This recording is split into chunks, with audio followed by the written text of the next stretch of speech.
Assalamualaikum warahmatullahi wabarakatuh. Waalaikumsalam warahmatullahi wabarakatuh.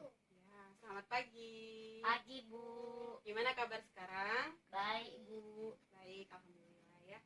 Jadi sebelum Ibu memulai mata pelajaran akidah akhlak, Ibu absen terlebih dahulu. Ya Bu. Aicila Jerlian Merlina. Hadir Bu. Iya. Hasan Ali. Sakit Bu. Sakit ya? Iya. Hasan Ali sakit. Queen Bilqis Aziza. Hadir Bu. Iya. Yulia Citra. Itu Bu, lagi liburan ya Bu. Jadi izin ya. Iya Bu. Oke. Yulia Citra izin. Nah, setelah absen, sebelum kita memulai pelajaran akidah akhlak, kita terlebih dahulu membaca basmalah. Bismillahirrahmanirrahim. Nah, setelah membaca basmalah, ini untuk mata pelajaran akidah akhlak. Untuk hari pertama, Ibu perkenalan terlebih dahulu sebelum masuki mata pelajaran ya. Ya Bu. Sudah kenal Ibu belum? Belum. Belum. Jadi, nama Ibu Selsa Octavia. Ibu ngajar di sekolah ini baru 2 tahun ya. Belum lama, baru 2 tahun. Nah, untuk kontrak belajar kita, Ibu tidak suka ada yang terlambat. Ya. Jadi apabila ada yang terlambat, lebih baik tidak masuk ke Kelas. kelas. Tunggu aja di depan, tetap Ibu absen walaupun hadir. Jangan mengganggu konsentrasi teman yang lainnya, ya. Ya, Bu. Jadi tidak boleh Lambat. terlambat. Buka bukunya Akidah Akhlak halaman 3. Ya Bu. 3. Nah ini 3. Udah? Ya Bu. Ya, di sini Ibu jelaskan yang pertama itu pengertian tasawuf. Sudah siap ya? Ya Bu. Jadi pengertian tasawuf menurut etimologi Amin Syukur adalah istilah yang baru di dunia Islam. Istilah tersebut belum ada pada zaman Rasulullah SAW, juga pada zaman para sahabat, namun prakteknya sudah dijalankan pada masa itu. Tasawuf sendiri tidak ditemukan dalam Al-Quran. Tasawuf adalah sebutan untuk mistisme Islam. Jadi, kata sufi berasal dari bahasa Arab yang menunjukkan pada beberapa kata dasar. Di antaranya, yang pertama itu kata syaf. Kata apa? Kata syaf.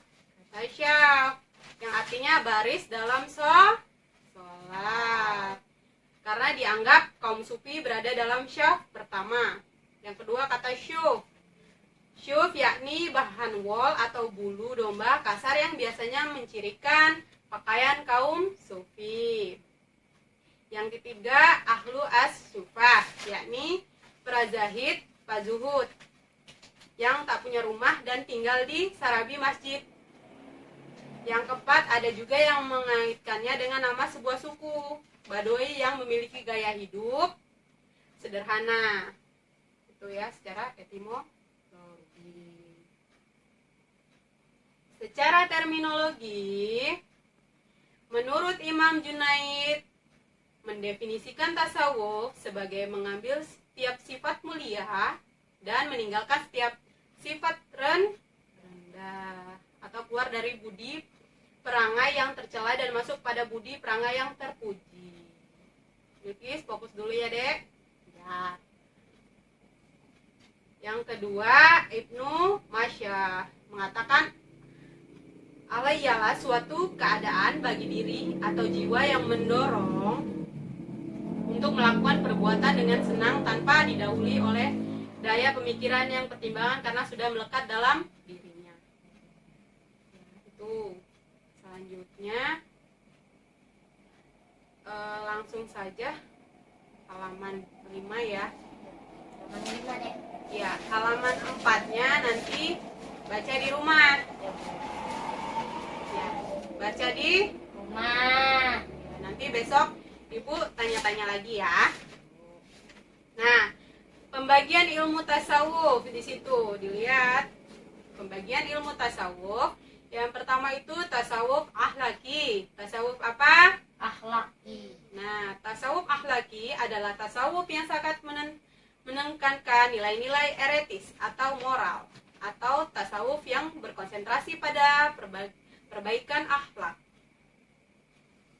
Yang kedua itu tasawuf amali. Tasawuf apa? Amali. Ya, tasawuf amali adalah tasawuf yang lebih mengutamakan kebiasaan beribadah, tujuan agar diperoleh penghayatan spiritual dalam setiap melakukan ibadah.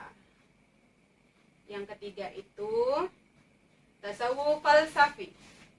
Tasawuf falsafi yaitu tasawuf yang menekankan pada masalah-masalah pemikiran, pendalaman metafisik. Ya. Yang selanjutnya sumber-sumber tasawuf. Sebagian layaknya ilmu tauhid, ilmu fikih, ilmu akhlak, ilmu kalam, ilmu-ilmu lain dalam Islam, penanamannya baru muncul setelah Rasulullah wafat. Demikian juga dengan ilmu tasawuf. Eksistensinya nama baru kenal jauh setelah Rasulullah wafat. Namun esensi ilmu tasawuf sesungguhnya bersumber dari Allah, Rasul, ijma, sufi, itahat sufi, dan iqyas sufi. Yang pertama, Allah merupakan zat sumber ilmu tasawuf. Tidak ada seorang pun yang mampu menciptakan ilmu tasawuf selain zat Allah. Yang kedua, Rasul. Pengalaman sahabat itu bisa dibaca di rumah ya. Pokoknya dipelajari, siapa tahu besok ibu mengadakan pengambilan nilai untuk tasawuf. Selanjutnya istilah tasawuf. Yang pertama itu al-maqamat. Yang kedua, setelah al-maqamat, apalagi sabar ya, bisa dibaca di rumah. Jangan lupa dibaca. Nah, untuk selanjutnya di bawah di halaman 6 itu ada soal. Ada soal itu sebagai PR di rumah. Setelah itu besok dikumpulkan untuk pengambilan nilai juga untuk mata pelajaran akidah akhlak. Nah, sekian mata pelajaran ibu. Apabila ada salah ibu mohon maaf ya. Tutup bukunya terlebih dahulu. Ya, untuk mata pelajaran akidah akhlak kita akhiri dengan Alhamdulillahirabbil alamin udah ya.